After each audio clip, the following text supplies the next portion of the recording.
السلام علیکم ورحمۃ اللہ وبرکاتہ۔ حفظ احادیث سیریز، حدیث نمبر 5، صلح رحمی۔ عن انس بن مالک رضی اللہ تعالی عنہ ان رسول اللہ صلی اللہ علیہ وسلم قال۔ عن انس بن مالک رضی اللہ تعالی عنہ ان رسول اللہ صلی اللہ علیہ وسلم قال من أحب أن يبسط له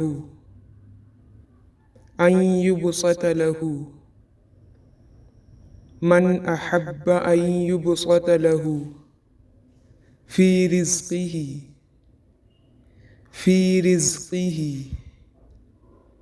من أحب أن يبسط له في رزقه وينسأ له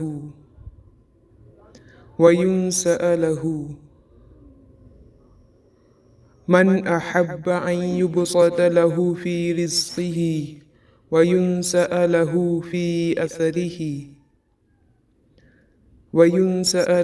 في أثره فليصل رحمه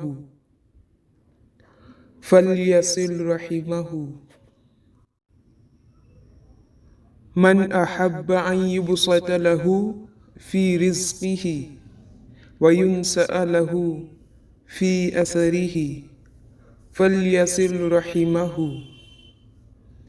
صحیح بخاری، حدیث نمبر 5986، 5986۔ انس بن مالک رضی اللہ تعالی عنہ روایت کرتے ہیں کہ رسول اللہ صلی اللہ علیہ وسلم نے فرمایا۔ انس بن مالک رضی اللہ تعالی عنہ روایت کرتے ہیں کہ رسول اللہ صلی اللہ علیہ وسلم نے فرمایا، جو پسند کرتا ہے کہ اس کے لیے اس کے رزق میں فراخی ہو اور اس کی عمر دراز ہو تو اسے چاہیے کہ وہ صلح رحمی کرے۔ جو پسند کرتا ہے کہ اس کے لیے اس کے رزق میں فراخی ہو اور اس کی عمر دراز ہو تو اسے چاہیے کہ وہ صلح رحمی کرے۔ جو پسند کرتا ہے کہ اس کے لیے اس کے رزق میں فراخی ہو اور اس کی عمر دراز ہو تو اسے چاہیے کہ وہ صلح رحمی کرے۔ آئیے جان لیتے ہیں کہ صلح رحمی کسے کہتے ہیں۔ صلح رحمی سے مراد اپنے قریبی رشتہ داروں کے ساتھ اچھے اور بہتر تعلقات قائم کرنا ہے، آپس میں اتفاق و اتحاد سے رہنا، دکھ درد خوشی اور غمی میں ایک دوسرے کے شانہ بہ شانہ چلنا، آپس میں ایک دوسرے کے ساتھ رابطہ رکھنا، ایک دوسرے کے ہاں آنا جانا، الغرض اپنے رشتے کو اچھی طرح سے نبھانا اور ایک دوسرے کے حقوق کا خیال رکھنا، ان پر احسان کرنا، ان پر صدقہ و خیرات کرنا، اگر مالی حوالے سے تنگ دستی ہے اور کمزور ہے تو ان کی مدد کرنا اور ہر لحاظ سے ان کا خیال رکھنا صلح رحمی کہلاتا ہے۔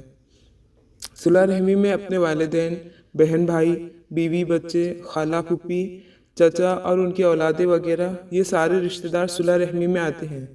اپنے والدین کے دوست احباب جن کے ساتھ ان کے تعلقات ہوں، ان سب کے ساتھ صلح رحمی کرنی چاہیے۔